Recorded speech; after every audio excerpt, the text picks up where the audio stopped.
부산진 믿음의 가족 여러분, 오늘도 주님과 함께 동행하는 복된 하루가 되시기를 바랍니다. 오늘 말씀은 에베소서 4장 1절에서 16절입니다. 그러므로 주 안에서 갇힌 내가 너희를 권하노니 너희가 부르심을 받은 일에 합당하게 행하여 모든 겸손과 온유로 하고 오래 참음으로 사랑 가운데서 서로 용납하고 평안에 매는 줄로 성령이 하나 되게 하신 것을 힘써 지키라. 몸이 하나요 성령도 한 분이시니 이와 같이 너희가 부르심의 한 소망 안에서 부르심을 받았느니라. 주도 한 분이시요 믿음도 하나요 세례도 하나요 하나님도 한 분이시니 곧 만유의 아버지시라. 만유 위에 계시고 만유를 통일하시고 만유 가운데 계시도다. 우리 각 사람에게 그리스도의 선물의 분량대로 은혜를 주셨나니 그러므로 이르기를 그가 위로 올라가실 때 사로잡혔던 자들을 사로잡으시고 사람들에게 선물을 주셨다 하였도다. 올라가셨다 하였은즉 땅 아래 낮은 곳으로 내리셨던 것이 아니면 무엇이냐. 내리셨던 그가 곧 모든 하늘 위에 오르신 자니 이는 만물을 충만하게 하려 하심이라. 그가 어떤 사람은 사도로 어떤 사람은 선지자로 어떤 사람은 복음 전하는 자로 어떤 사람은 목사와 교사로 삼으셨으니 이는 성도를 온전하게 하여 봉사의 일을 하게 하며 그리스도의 몸을 세우려 하심이라. 우리가 다 하나님의 아들을 믿는 것과 아는 일에 하나가 되어 온전한 사람을 이루어 그리스도의 장성한 분량이 충만한 데까지 이르리니 이는 우리가 이제부터 어린아이가 되지 아니하여 사람의 속임수와 간사한 유혹에 빠져 온갖 교훈의 풍조에 밀려 요동하지 않게 하려 함이라. 오직 사랑 안에서 참된 것을 하여 범사에 그에게까지 자랄지라. 그는 머리니 곧 그리스도라. 그에게서 온몸이 각 마디를 통하여 도움을 받음으로 연결되고 결합되어 각 지체의 분량대로 역사하여 그 몸을 자라게 하며 사랑 안에서 스스로 세우느니라. 아멘. 오늘 우리가 함께 읽은 말씀에서는 에베소 교회 성도들을 향한 바울의 권면이 나타나고 있습니다. 1절에서 3절의 말씀입니다. 그러므로 주 안에서 갇힌 내가 너희를 권하노니 너희가 부르심을 받은 일에 합당하게 행하여 모든 겸손과 온유로 하고 오래 참음으로 사랑 가운데서 서로 용납하고 평안에 매는 줄로 성령이 하나 되게 하신 것을 힘써 지키라. 바울의 서신을 보게 되면 언제나 두 부분으로 나뉘어져 있습니다. 그리스도 안에서 우리에게 일어난 일, 우리의 신분에 대한 부분이 전반부에 등장하고 그리고 이어서 후반부에서는 거기에 합당한 생활을 하라고 이야기를 합니다. 오늘 우리가 읽고 있는 이 에베소서 말씀 역시 에베소 교회 성도들을 향한 하나님의 부르심에 대해서 이야기를 한 후에 이어서 부르심을 받은 일에 합당하게 행하라고 권면을 하고 있습니다. 여러분, 우리는 우리가 누구인지를 깨닫게 될 때 우리가 어떻게 살아가야 되는지도 알게 됩니다. 바울은 에베소 교회 성도들에게 그들의 부르심, 그들의 신분에 대해서 이야기를 하고 난 후에 이어서 부르심에 합당한 삶에 대해서 말씀을 하고 있습니다. 2절과 3절에 보면 겸손과 온유, 오래 참음과 사랑의 용납, 그리고 평안의 하나됨에 대해서 이야기를 하고 있습니다.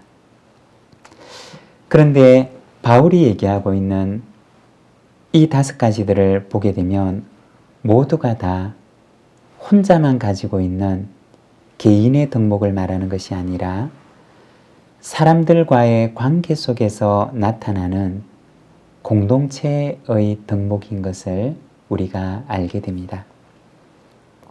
그리고 부탁하기를 성령이 하나 되게 하신 것을 힘써 지키라고 말합니다. 에베소 교회는 유대인들과 이방인들이 함께 한 교회의 한 구성원을 이루고 있었습니다. 에베소 교회 안에는 언제든지 이 둘 사이에 갈등이 일어날 수 있는 소지들을 다분히 내재하고 있었습니다. 그렇지만 이들을 하나 되게 묶는 것은 성령 하나님이었던 것입니다. 여러분, 이것이 성령의 공동체가 되는 하나님의 교회입니다. 하나 될 수 없는 둘을 하나로 이어주는 화해와 화목의 능력, 이것을 가진 것이 바로 성령의 공동체가 되는 하나님의 교회인 것입니다. 여러분, 이와 같은 화해와 화목의 능력이 오늘 우리 가운데도 충만하기를 소망합니다. 7절의 말씀입니다. 우리 각 사람이 그리스도의 선물의 분량대로 은혜를 주셨나니. 우리 각 사람에게 그리스도께서 선물을 주셨음을 말씀하고 있습니다. 또한 뿐만 아니라 교회에도 선물을 주셨는데 11절과 12절의 말씀입니다. 그가 어떤 사람은 사도로, 어떤 사람은 선지자로, 어떤 사람은 복음 전하는 자로, 어떤 사람은 목사와 교사로 삼으셨으니 이는 성도를 온전하게 하여 봉사의 일을 하게 하며 그리스도의 몸을 세우려 하심이라.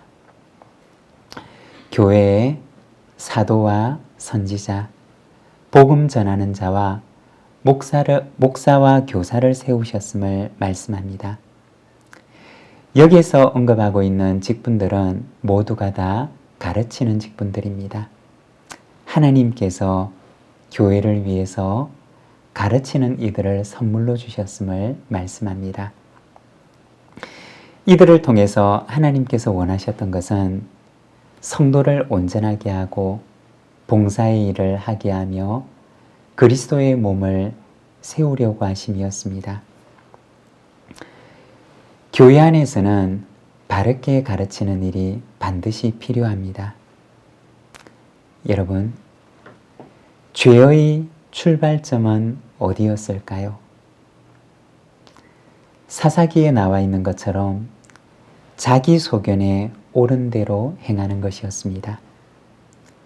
아담과 하와의 죄의 출발점은 하나님의 말씀은 뒤로 한 채 자기 생각에 좋은 대로 행했기 때문이었습니다.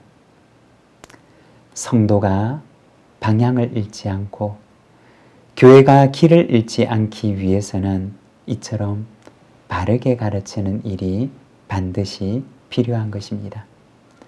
그렇게 하게 될 때 자기도 모르는 사이에 길을 잃고 죄를 향해서 다름질하지 않을 수가 있는 것입니다.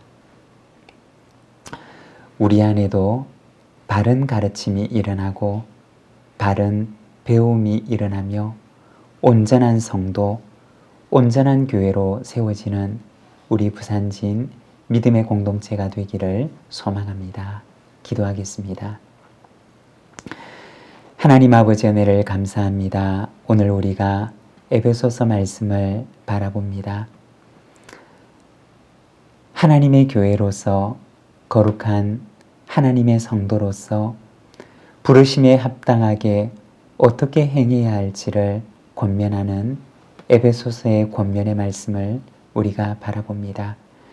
우리를 성도로 부르신 하나님, 우리를 교회로 부르신 하나님, 부르심에 합당한 삶을 살아갈 수 있도록 주님, 오늘도 우리를 붙들어 주시기를 원합니다.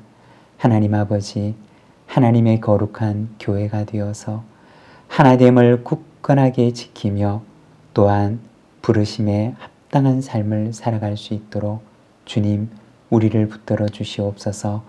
오늘 이 하루를 주께 의탁합니다. 오늘도 주님과 함께 동행하며 참으로 성도의 거룩한 능력을 지닌 저희들의 삶이 되도록 인도하여 주옵소서. 예수님의 이름으로 기도드립니다. 아멘.